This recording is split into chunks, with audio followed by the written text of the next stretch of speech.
తెనాలి నందులపేటలోని వజ్రాలవారి వీధిలో గల శ్రీ షిరిడి సాయి అనుగ్రహ పీఠం శ్రీ సాయి గురూజీ ఆధ్వర్యంలో దసరా మహోత్సవాలు వైభవంగా జరుగుతున్నాయి.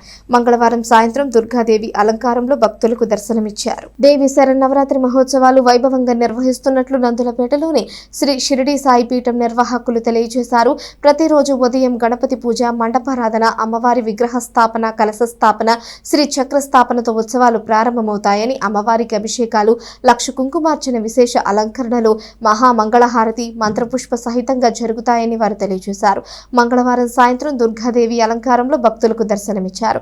ప్రతిరోజు సాయంత్రం 5:30 గంటల నుంచి శ్రీ చండీ పారాయణం మరియు సౌందర్య లహరి పారాయణం జరుగుతుందని, 6:30 గంటలకు శ్రీ లలిత సహస్రనామ పారాయణం ఉంటుందని వారు తెలిపారు. ఈ కార్యక్రమంలో మల్లేశ్వరరావు, శ్రీధర్ రెడ్డి, ప్రతాప్, యశోద, గీత, ఆనందలక్ష్మి, భవానీ ప్రసాద్ తదితరులు పాల్గొన్నారు.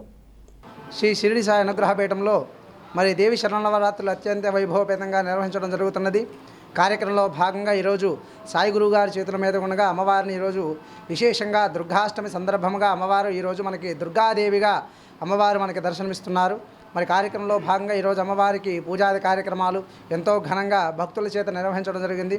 మరి సాయంత్రం అమ్మవారికి చండీ పారాయణ, సౌందర్యలహరి పారాయణ, అదేవిధంగా లక్ష కుంకుమార్చనాది కార్యక్రమాలన్నీ కూడా భక్తుల చేత నిర్వహించడం జరిగింది. కాబట్టి మరి గురువుగారి యొక్క ఆశీస్సులు భక్తులందరూ కూడా చక్కగా విచ్చేసి గురువుగారి యొక్క అమ్మవారి యొక్క ఆశీస్సులు పొంది తీర్థ ప్రసాదాలు స్వీకరించినారు.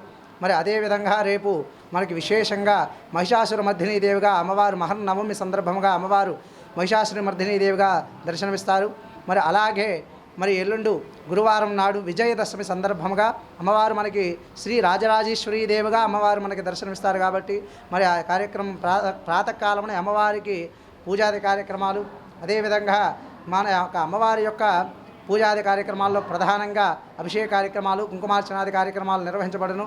అదేవిధంగా విశేషంగా ఆ రోజున బాబావారికి మహాసమాధి పూజా కార్యక్రమం కూడా గురుగారి చేతుల మీద ఉండగా నిర్వహించడం జరుగును.